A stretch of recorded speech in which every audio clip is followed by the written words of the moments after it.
you're an MSP and you're an introvert, you need to watch this episode because I'm going to share with you why you can actually outperform your extroverted counterparts, and I'm going to talk you through an exact way that you can utilize to differentiate yourself so you don't find networking and sales so uncomfortable and so you don't have to constantly battle on price.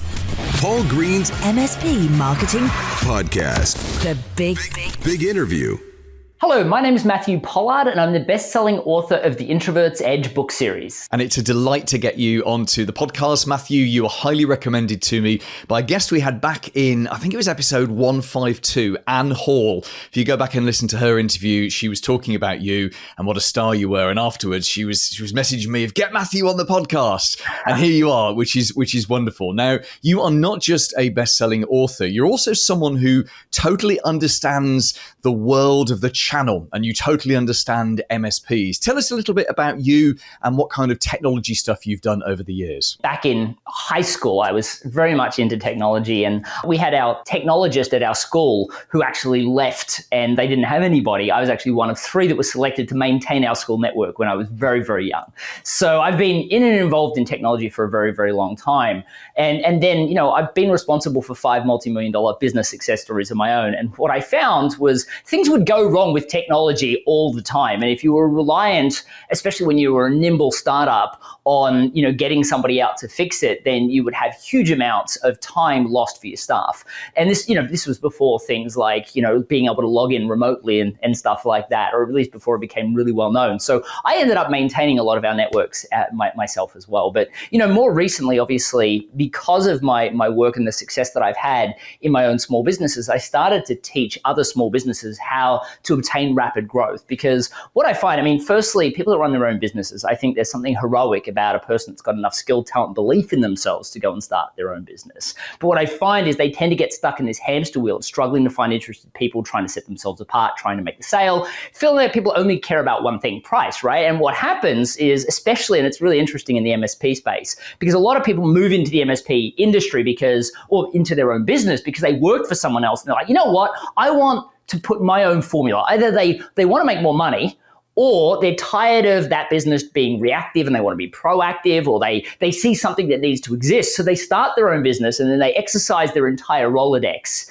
And then they live off feast and famine of referrals, and that's it. And they go to things like networking events. People ask what they do, and they say they're an MSP, and then they give them this fire hose of jargon for why they need maintenance on their computers. Or somebody says, "Oh, we've got that." And now they're like, "Oh, but I'm different. I've got magic ruby slippers. Why don't I do a free report for you?" And it just all falls apart. So what I found was when I wrote my books, the Introvert's Edge book series, what I found is one of the biggest groups that picked it up was the technology space. I ended up, Oracle asked me to speak at, 10 keynotes across the country for their sales kickoff. And it was all about telling story. It was about simplifying your message so that you didn't overcomplicate it. You didn't fill it with jargon. And then Microsoft asked me to speak at Microsoft Inspire, which was a ton of MSPs. And because of that, I've got the opportunity to work with MSPs. I've got the opportunity to help MSPs grow.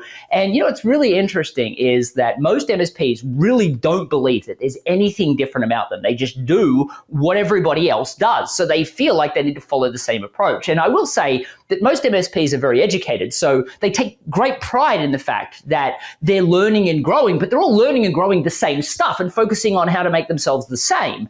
So what's really interesting is as soon as you start to get them to think about their unique experiences, their unique past customers, their unique backgrounds, their unique passion for serving and why they got into it in the first place, then all of a sudden they're totally unique in their branding and therefore their sales approach. And so a lot of people say, I need help with sales. But the problem is a lot of the heavy lifting can be done even before you get to sales, which makes sales a lot more comfortable, which is especially important if you're an introvert. So what you're saying is that good marketing and standing out and differentiating yourself from other MSPs really has nothing to do with what you actually do for people. It has more to do with how you position yourself and how you position your marketing. Absolutely. The thing that people need to understand, and by the way, if you ask an MSP why their customers buy off them, your answers are always going to be, they find me really knowledgeable and we provide excellent customer service. Well, I can promise you that everybody else says exactly that, even if it's not true. So we cannot market ourselves as an MSP that provides exceptional customer service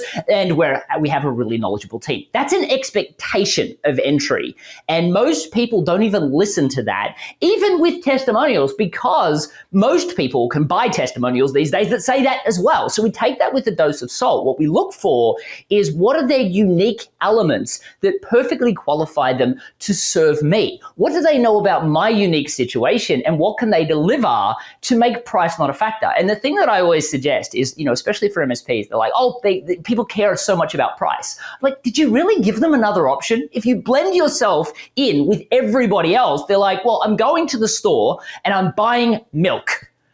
Well, I'll just grab the cheapest one because milk's milk. Now, even most milk companies realize that, so they differentiate their milk. But yet, MSPs, I speak at a lot of MSP groups, I speak at a lot of other technology, at high finance, accounting, and it's all the same. I'm an accountant. I'm an MSP. Oh, well, I need that. How much do you cost? Or, oh, I've got an MSP. Thanks so much for your time. Like, it's horrific. So yes, it's a lot to do with the marketing. Now, sure, if you're getting a referral, or if you're getting somebody to come back to you because they loved the value you provided them, they know your value, or somebody else has told them the value that you didn't articulate to them. So they come in, and even if you stumble through that sale, they're not looking to talk about price. Yet, if you can attract the right people that believe in your value, that understand it, if you can articulate it clearly, because truthfully, if you can't articulate your value when somebody's politely listening for 2.5 minutes, and all you do is open up a fire hose of information on them, or just say, oh, my day job is I'm an MSP, because you feel uncomfortable even talking about what you do because you hate networking, then you got no chance online in attracting those right people. So yes, it is all about marketing. The truth is, I spent a lifetime, and we could talk about, I teach sales, and I had a reading speed of a 6th grader in late high school. I was super introverted. And then I ended up being one of, I'm listed on Global Gurus as one of the top 30 sales professionals in the world. How did that happen? Well, the reason is because I learned sales as a system. But what I learned as I started my own businesses is that if you start with sales, you've kind of already lost, because you have to know a lot more tactics. You've got to learn how to be smarter about your sales approach. And truthfully, if you do your marketing right, and if you learn to articulate your value, and by the way, marketing doesn't mean putting up Facebook ads, LinkedIn ads, launching a podcast. Marketing is how you articulate your value when you're standing in a room talking to an individual person. Because if you don't demonstrate your value right there and then, you shouldn't be trying any of these other things. And I think that's where people have got it wrong. They see marketing as that thing they do once they're starting to be successful.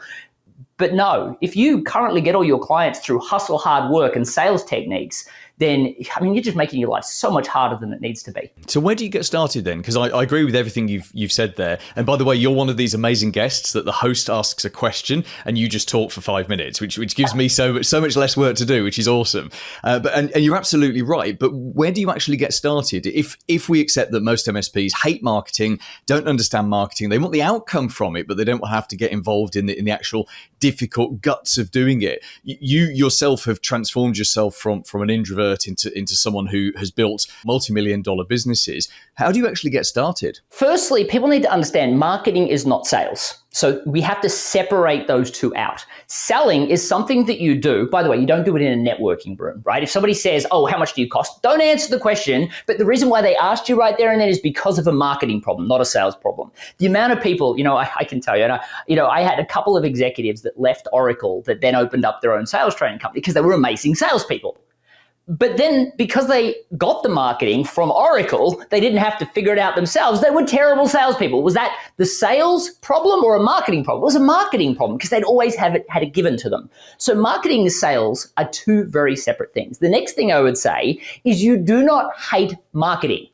You hate what you think marketing is. So what we need to do is redefine marketing. Marketing is an ability to articulate your value through many, many channels. Now, that may mean putting your value on your website. So if I go to your website and you tell me your prices, then you've made a marketing error because you shouldn't talk about your prices on your website. If I get there and it says, best MSP in the world, provides amazing customer service, and we're really knowledgeable, you've failed the marketing problem, which is why the salespeople, which probably, if you're a small business, is also you, isn't getting enough leads. So what you need to understand is marketing is how you disseminate your value. And so where do people get started? Well, you've got to actually understand what your value is. So I'll give you an example, and I can give you a really good understanding of it from outside the MSP industry, just so you really understand how it fits. And then I'm going to give you a couple, like some really quick examples of how we fit that formula to MSP specifically, so you can see how it approaches. And the reason why I want to do that is I really want you to understand that marketing is strategic, right? And I think that that's one of the things that a lot of people don't understand. Like if you want to do your marketing, it takes more than 10 minutes. It doesn't take 6 days, but it takes more than 10 minutes. And MSPs, they're like, oh, I've got to think about my marketing. Oh, that client emailed me. Oh, that phone call. What do my kids want? And we don't spend time actually doing it because, one, external stimulus, and we love picking up our phones because we're technology people, but also the fact is that we feel, especially if we're not making enough money, like we've always got to be hustling. So standing still and thinking is, something that's really hard. I mean, what was it? Abraham Lincoln once said, if I was given 6 hours to chop down a tree, I'd spend the first 4 sharpening my axe. Well, most MSPs, they just, keep on chopping. And the truth is that most MSPs, they're already amazing at what they do. They don't need, and usually if they look at what specifically they're amazing about, they're brilliant at that. But on the other hand, you have the 3 things that are outside the scope of their functional skill. That's the thing they need to work on: differentiation, niche marketing, and sales systemization. So let's talk about that. I worked with a language coach years ago, taught kids and adults Mandarin, right? And I mean, she lived in this world of charging, $50 to $80 an hour for private consultation. And she honestly did really well for a decade. She had many, many clients.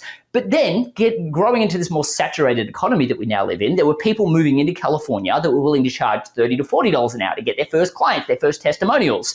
There were people, thanks to this global economy we live in, I'll charge you $12 on Craigslist, and I'll do it from China. And there was now technology. Hey, Paul, I won't charge you anything. You teach me Mandarin, I'll teach you English. We'll just use this technology, right? Thanks to our friends in Silicon Valley. So now she's competing against free. So she comes to me, she's like, Matt, how do I compete in this crowded marketplace? Can you teach me how to sell more effectively to get people to still pay me this higher fee? And what I said is, if price is the only option, yes, you can tell them better customer service. We're really knowledgeable. We're better at it. But usually they're going to go, well, an hour of this person's time versus an hour of that person's time. Well, that's a saving. More hours means I'm going to get better. So what we looked at is, how do we avoid the battle altogether? So what I looked at is all the clients that she worked with over the years. And what I realized is that while she worked with hundreds, there were these 2 executives that she helped with much more than just language tuition. Get that message. Hundreds, 2. And of those 2 people, what she helped them understand was far less about Mandarin, more about her unique competencies. What I find is people always do things above and beyond for their clients they don't talk about when they're selling, right? It's the things our customers appreciate every time they pay our bill, every time somebody else calls out and says, would you like a new MSP? And we say, no, they say, no, thank you, I'm fine, is not because of the things that you put on your website, it's the things that they recognize. And what I recognized about Wendy for these individuals is she helped them with 3 things. And the first was understanding the rapport difference in China versus the Western world. Like here, if I was trying to sell something to you, Paul, and I was really bad at my job, I would say something horrible at the end like, do you want to move forward? And you would say, yes, no, or everyone's favorite. Let me think about it. A week from now, if I said, do you want to move forward on a phone call? And you still said you wanted to think about it, I know my chances of getting that sale are going down and down. Yet in China, they're probably going to want to see me 5 or 6 times before they discuss business. They might want to see me drunk over karaoke once or twice. It's just who they are, because they're talking 25 to 100-year deals, not transactional relationships like we talk about here. So they want to know the character of the person. She helped them understand that. She helped them understand the difference between e-commerce in China and the Western world, how to handle a business card, why it matters, why respect is so important, why you've got to reduce your accent so you come across respectful. And I'm like, Wendy, just stop. You do so much more for these people than just language tuition. What are you doing? And she's like, well, I'm just trying to do a few things to help. I'm like, you're stuck in your functional skill. Is it fair to assume as a result of the assistance of these people that they're going to be more successful when they get to China? And she's like, that's the point, right? I said, great, let's call you the China Success Coach then. So when you go to a networking event and somebody asks you what you do, you say you're the China Success Coach, and somebody will go, what's that? As opposed to, I know what that is. How much do you cost? And now if you've been interested before you're interesting, they're going to let you explain that. And by the way, you don't say, I've worked with this group of customers and I do this functional stuff. You then go into passion and mission, and we can talk about that if we get time. But what I then said to Wendy is, okay, so now we've got this. I think we should create what we called, it was a Trojan horse package, which is what I call it. But it basically, we called it the China Success Intensive, which is a 5-week intensive where we worked with the executive, the spouse, and any children being relocated to China so that they were successful when they got there, because the family needs to be successful, not just the executive. Now, she loved the idea of this, but she's like, well, who do I sell it to? What she's asking is, who do I go networking for? So I said, okay, well, who do you think you should sell it to?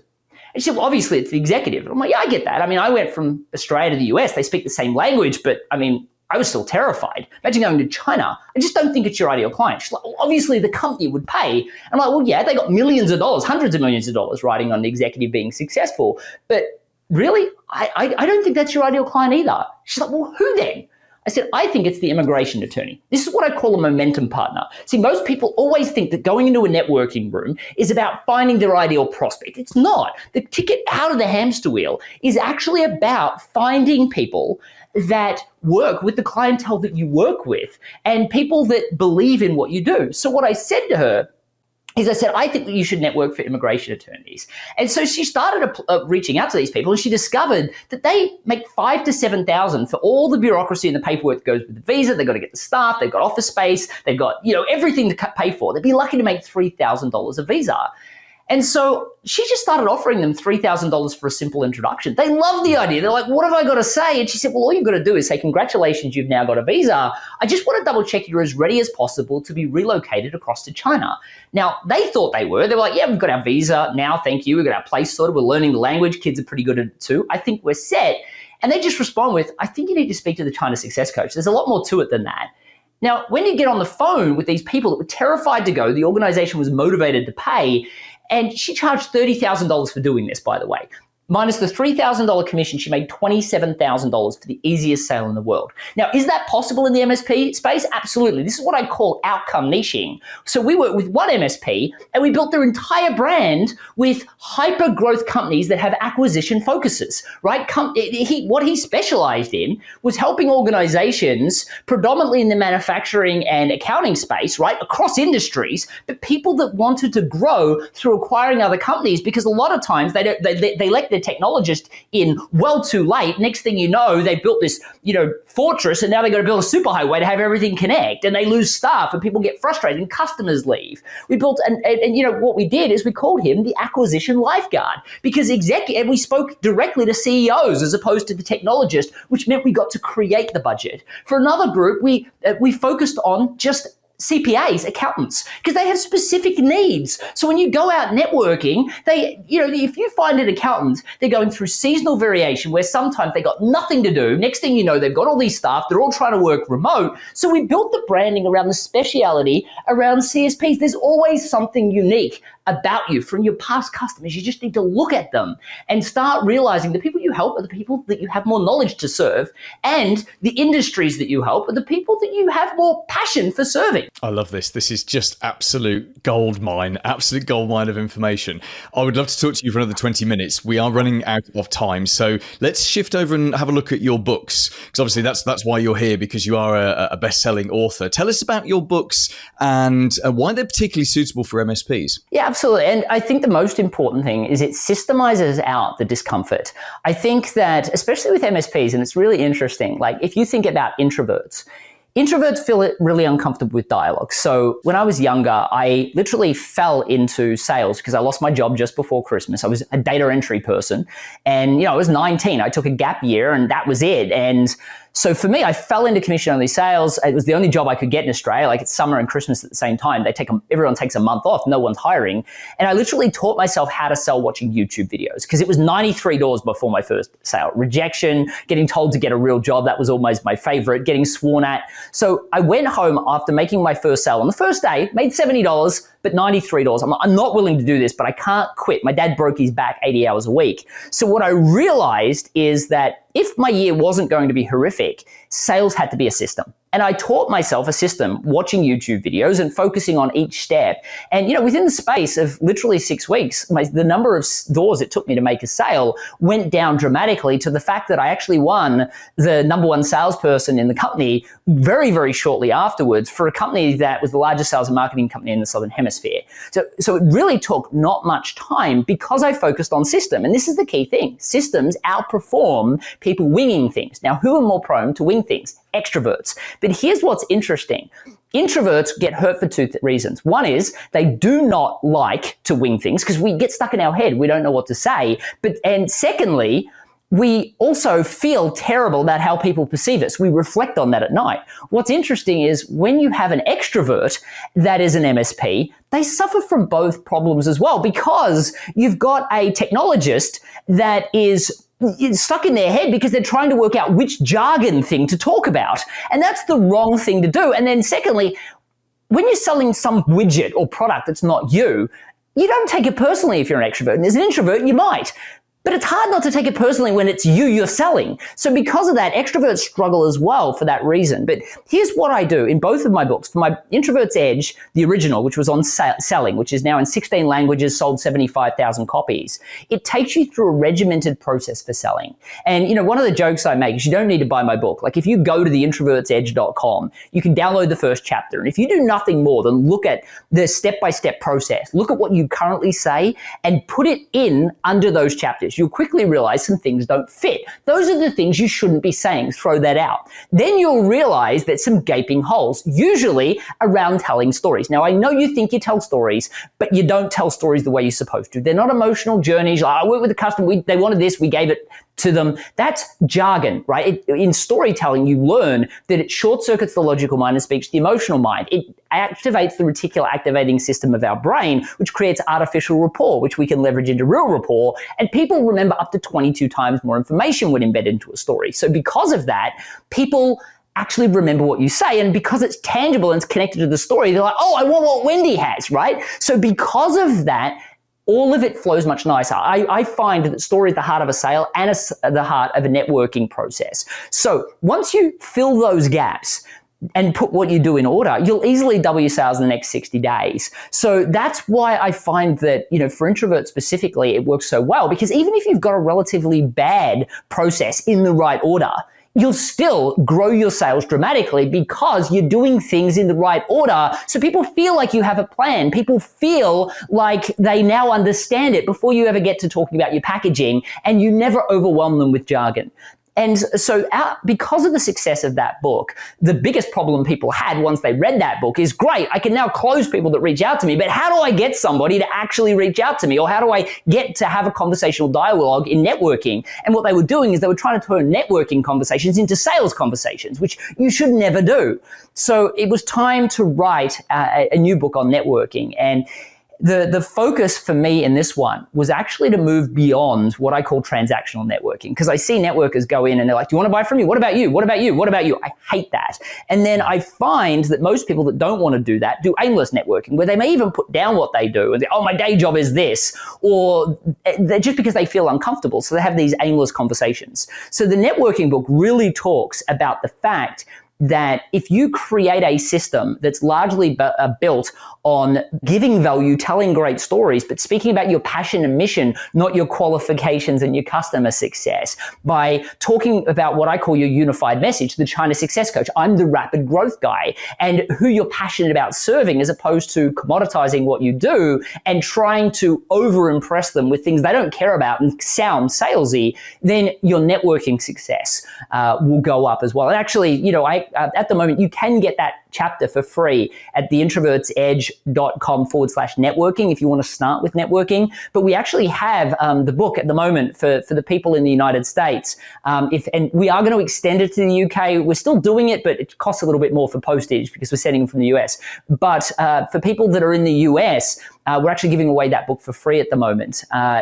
You just pay for the shipping. And you can get access to that at networkingbookforintroverts.com. Matthew, you are awesome. We are definitely going to get you back on this podcast perhaps next year. And I've had little to do. I've just had to ask a couple of questions, which has been amazing. So thank you so much. I really do appreciate it. Just finally, just remind us of both of those URLs. So to get the first chapter of your first book and to get that free book offer that you were talking about. What are those two URLs? Absolutely. If you go to theintrovertsedge.com, you'll be able to, in the menu, see both books and you'll be able to access the free chapters. If you want to get the whole book, my networking book, free plus shipping, then you'll be able to go to networkingbookforintroverts.com. Paul Green's MSP Marketing Podcast.